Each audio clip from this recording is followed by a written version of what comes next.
नमस्कार, बहुत स्वागत है आप सभी का। आप देख रहे हैं टोटल न्यूज, आपके साथ मैं हूं पंकज रौतेला। एक बार फिर से केंद्र में मोदी सरकार, इस बार एनडीए की सरकार। लगातार तीसरी बार देश के प्रधानमंत्री बने हैं नरेंद्र मोदी। राजनाथ सिंह, अमित शाह, नितिन गडकरी, ज्योतिरादित्य सिंधिया समेत 30 कैबिनेट मंत्री बने हैं। जेपी नड्डा, शिवराज सिंह चौहान को भी मंत्रिमंडल में जगह मिली। मोदी सरकार 3.0 में 5 स्वतंत्र प्रभार मंत्री और 36 राज्य मंत्री बने हैं। हरियाणा से 3 मंत्री को मंत्रिमंडल में जगह मिली है। मनोहर लाल खट्टर कैबिनेट मंत्री बनाए गए। रामविंदरजीत सिंह ने स्वतंत्र प्रभार मंत्री की शपथ ली, तो कृष्णपाल गुर्जर राज्य मंत्री पद की शपथ उन्होंने ली है। मोदी कैबिनेट के लिए कुल 72 सांसदों ने मंत्री पद की शपथ ली है। ऐतिहासिक दिन आज का, जब केंद्र में एक बार फिर से एनडीए की सरकार, प्रधानमंत्री के तौर पर नरेंद्र मोदी ने शपथ ली। कुल 72 सांसदों ने मंत्री पद की शपथ ली है, जिसमें 30 कैबिनेट मंत्री उन्होंने शपथ ली, 36 राज्य मंत्रियों ने शपथ ली है। प्रदीप कुमार एसोसिएट एडिटर जुड़ रहे हमारे साथ, हमारे सहयोगी, उनसे ज्यादा जानकारी लेते हैं। प्रदीप, 2024 का ये शपथ ग्रहण समारोह ऐतिहासिक रहा, और ऐतिहासिक इसलिए भी क्योंकि जवाहरलाल नेहरू के बाद नरेंद्र मोदी तीसरी बार लगातार प्रधानमंत्री बनने वाले वो शख्स बन गए। लेकिन मंत्रिमंडल को अगर देखा जाए तो क्या कुछ कहता है ये?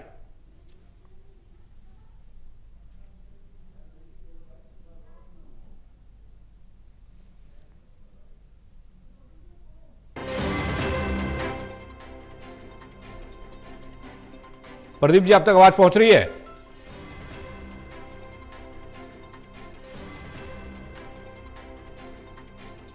तो लगातार तीसरी बार मोदी सरकार केंद्र में, राजनाथ सिंह, अमित शाह, नितिन गडकरी, जेपी नड्डा, शिवराज सिंह चौहान ने शपथ ली है। मंत्रिमंडल में इन्हें जगह मिली है। लगातार तीसरी बार देश के प्रधानमंत्री नरेंद्र मोदी बने हैं।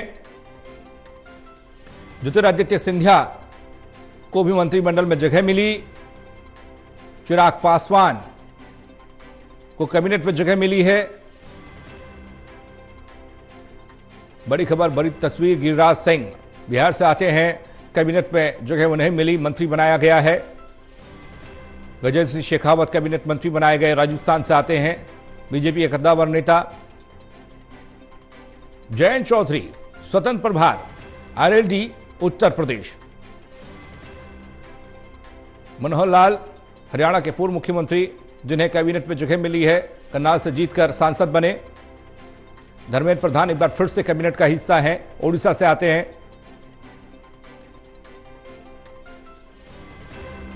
प्रदीप कुमार एसोसिएट एडिटर जुड़ रहे हमारे साथ। प्रदीप, मंत्रिमंडल ने शपथ ली है, क्या कुछ ये कहता है? देखिए, मंत्रिमंडल शपथ कार्यक्रम और काफी महत्वपूर्ण रहा है, जहां मोदी कैबिनेट में जो मंत्री बने हैं उन्होंने शपथ ग्रहण किया है। साथ ही पीएम के तौर पर नरेंद्र मोदी लगातार तीसरी बार वो शपथ ग्रहण उन्होंने की है। इसी के साथ मोदी 3.0 सरकार आज से शुरू हो गई है। इसी के साथ हमने देखा है आज दिन भर घटनाक्रम जो तेजी के साथ बैठकें हुई, और इसके अलावा उसमें ये था, प्रधानमंत्री ने जो संबोधन दिया कि जल्द से जल्द कामकाज में जुट जाएं, ये मंत्र उन्होंने दिया था। और इसी कड़ी में माना जा रहा है कि जो नवनियुक्त जो मंत्री हैं अब जल्द से जल्द अपना पदभार संभालेंगे और कामकाज वो शुरू कर देंगे। शुरुआती कामकाज 100 दिन का जो मिशन मोड में करना है उस पर फोकस किया जाएगा। प्रधानमंत्री अपने संसदीय क्षेत्र वाराणसी का भी दौरा करेंगे। तो मोदी मंत्रिमंडल में जिस तरीके से जो तस्वीर साफ हुई है, अब वो चेहरे सामने हैं जिन्होंने मंत्री पद की शपथ ले ली है। इसी के साथ जो कैबिनेट का जो इसमें जो मंत्रियों को विभागों का बंटवारा होना है, वो भी सामने लिस्ट आएगी। माना जा रहा है कि आज रात तक वो लिस्ट कभी भी आ सकती है, क्योंकि मंत्रियों का शपथ ग्रहण समारोह अभी संपन्न हुआ है। और ऐसे में अब नजरें हैं मंत्रियों के विभागों के बंटवारे पर। और निश्चित तौर पर ऐसे वक्त जब एनडीए में जो टीडीपी और जेडीयू 2 महत्वपूर्ण घटक हैं, 2 महत्वपूर्ण अलाई, चंद्रबाबू नायडू और नीतीश कुमार, उनके कोटे के भी मंत्री बने हैं। कैबिनेट रैंक मिली है ललन सिंह को, राम मोहन नायडू को कैबिनेट रैंक दी गई है। तो एक महत्वपूर्ण हम देख रहे हैं इस कैबिनेट विस्तार में, जो युवा चेहरे वो देखने को मिल रहे हैं, अनुभवी चेहरे देखने को मिल रहे हैं। पूरी तरीके से मोदी कैबिनेट का चेहरा बदल गया है। अपने इस तीसरे कार्यकाल में चुनौतियां बढ़ी रहेंगी, और जिस तरीके से विपक्ष ने तमाम मुद्दे उठाए थे उनको साधना, उन चुनौतियों से जूझना गठबंधन की सरकार में निश्चित तौर पर आने वाले वक्त में उसकी बड़ी परीक्षा होनी बाकी रहेगी। प्रदीप, हरियाणा में चुनाव हुआ 10 सीटों पर 5 सीटें हार गई बीजेपी। 3 मंत्रिमंडल में सांसद मंत्री पद की शपथ उन्होंने ली। दिल्ली की बात करें तो 7 सांसद जीत के आए, 1 सीट यानी कि 1 मंत्री बनाया गया। इसको किस तरीके समझें? देखिए, बिल्कुल, और इसका गणित बिल्कुल सीधा समझ में आ रहा है कि जो यहाँ पर हरियाणा में 3 नेताओं को 3 मंत्री बनाए गए हैं। कोई ज्यादा इसमें कोशिश नहीं की गई है छेड़खानी करने की।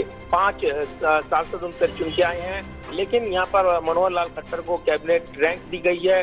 स्वतंत्र प्रभार के मंत्री बने हैं राव इंद्रजीत सिंह, वो इसके अलावा कृष्ण पाल गुर्जर राज्य मंत्री।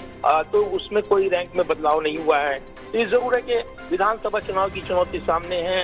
ऐसे में कोई ज्यादा जोखिम न लेते हुए पार्टी की ओर से निर्णय लिया गया और एक जो अतिरिक्त जो आप कह सकते हैं मंत्री की नियुक्ति मनोहर लाल खट्टर, जिस तरीके से कैबिनेट रैंक का मंत्रालय दिया गया है, एक बड़ा मैसेज जरूर देने की कोशिश की गई है।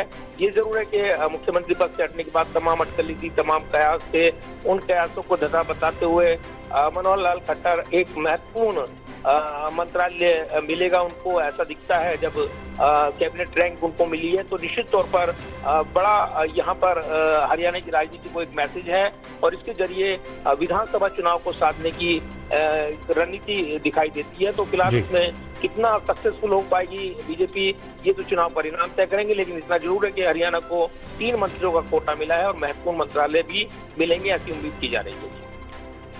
इस बार गठबंधन सरकार है प्रदीप, एनडीए की सरकार है, क्योंकि बीजेपी को पूर्ण बहुमत मिला नहीं तो सहयोग से सरकार चलेगी। और गठबंधन और सहयोगियों की बात करें तो इनके खाते में क्या कुछ गया है? देखिए, बिल्कुल, और जो गठबंधन में जिस तरीके से चिराग पासवान मंत्री बनने में कामयाब रहे हैं, उन्होंने 5 सीटें उनको मिली थी गठबंधन में, 5 सीटों पर जो जीत का परचम लहराया। तो ये जरूर है कि ये एक बड़ा परिवर्तन माना जा रहा है, क्योंकि जिस तरीके से जो लोजपा यानी लोक जनशक्ति पार्टी में टूट हुई थी, लेकिन पारस को दरकिनार करते हुए पार्टी ने, बीजेपी ने गठजोड़ किया था रामविलास पासवान के बेटे चिराग पासवान। तो ये जरूर है कि उनको यहाँ पर महत्वपूर्ण मंत्रालय मिलेगा, इस तरह की संभावना है। इसके अलावा टीडीपी की एंट्री हुई है कैबिनेट में, जेडीयू की एंट्री हुई है।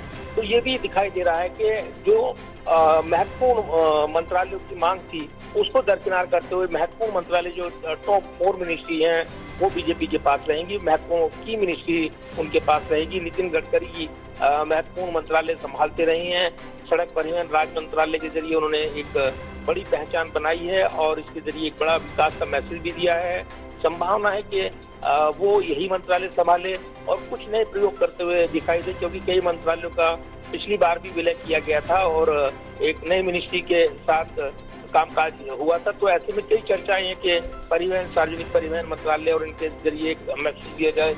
ये जरूर है कि अब उस पर निगाहें रहेंगी, मंत्रालयों के बंटवारे पर निगाहें रहेंगी और आज अब से कुछ देर बाद या अब कभी भी जो लिस्ट है वो जारी हो सकती है मंत्रालयों के बंटवारे को लेकर, वो तस्वीर साफ हो सकती है।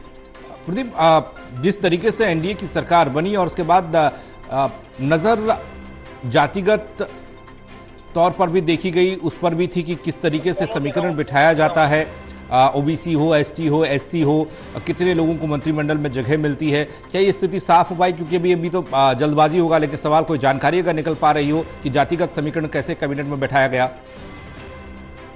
देखिए, बिल्कुल, और जिस तरीके से यहाँ कैबिनेट में जिस तरीके से जो चेहरे शामिल किए गए हैं, चाहे वो अलग अलग राज्यों के समीकरण की बात हो और जिस तरीके से महत्वपूर्ण एंट्री हुई है जेपी नड्डा की अगले महीने जो विस्तारित जिसमें उनको विस्तार दिया गया था अध्यक्ष के तौर पर, क्योंकि चुनाव थे, ऐसे में वो कार्यकाल पूरा कर लेंगे और इसी के साथ नए अध्यक्ष की नियुक्ति होगी। लेकिन हिमाचल से उनकी एंट्री हुई है और हिमाचल से ड्रॉप हो गए हैं कैबिनेट में अनुराग सिंह ठाकुर। ये निश्चित तौर पर चौंकाता है। अगर कुल मिलाकर देखें तो करीब 20 संख्या बताई जा रही है। अलग अलग वजह से कुछ मंत्री हार गए चुनाव, इसके अलावा जो कुछ को टिकट नहीं मिला था और कुछ जीते हैं तो उनकी एंट्री की बात हुई, तो कुछ वापसी करने में कामयाब रही हैं, लेकिन कुछ बड़े चेहरे नदारत भी दिख रहे हैं, चाहे वो अलग अलग वजह से हों। तो राज्यों के सियासी समीकरण इसकी वजह मानी जा रही हैं। उत्तर प्रदेश को एक मैसेज देना था और इसलिए कोई बहुत अच्छा यहाँ पर एक देखे तो मैसेज कास्ट कम्बिनेशन का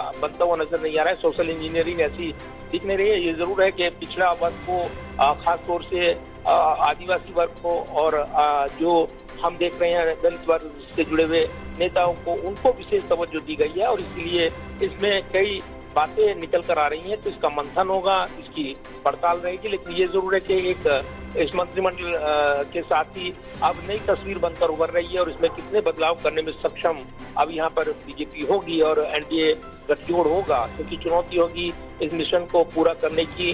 जो चुनौती निश्चित तौर पर भारी हो सकती है, क्योंकि गठबंधन की सरकार का अपना स्वरूप होता है, अपना मिजाज होता है, सबको साथ लेकर चलने की चुनौती होती है। और पहले 2 टर्म अगर देखें आप तो स्पष्ट जनादेश हासिल किया था बीजेपी ने, कोई रुकावट नहीं थी, लेकिन अब थोड़ा ब्रेकर हो सकता है कई मुद्दों को लेकर ये कहा जा रहा है, लेकिन ज्यादा गुंजाइश उसकी इसलिए नहीं दिखती है क्योंकि दोनों दलों ने भरपूर सहयोग देने की बात की है और राज्यों के हितों के मद्देनजर वो ज्यादा अड़ंगा नहीं लगाएंगे, ये भी दिखाई देता है।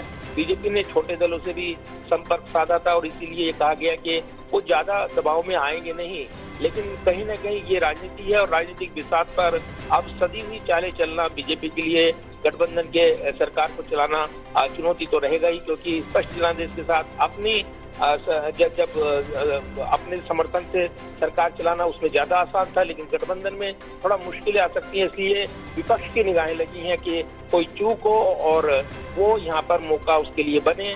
उस पर उन्होंने कहा भी था, बयान भी दिया था, देखो इंतजार करो कि नीति अपनाएंगे। ये जरूर है कि अब इस पर सवाल रहेंगे। फिलहाल आज कैबिनेट सामने आ गई है। चलिए, बड़ा महत्वपूर्ण होगा प्रदीप आपकी किस मंत्री को क्या विभाग दिया जाता है, किसके हिस्से क्या आता है और किस तरीके से वो उस जिम्मेदारी का निर्वहन करता है, क्योंकि ये सरकार वो सरकार नहीं है जो 2024 या 2014 या 2019 में थी। ये एनडीए की सरकार है, गठबंधन की सरकार है और इसे चलाने के लिए एक अलग तरह की रणनीति अपनानी पड़ेगी।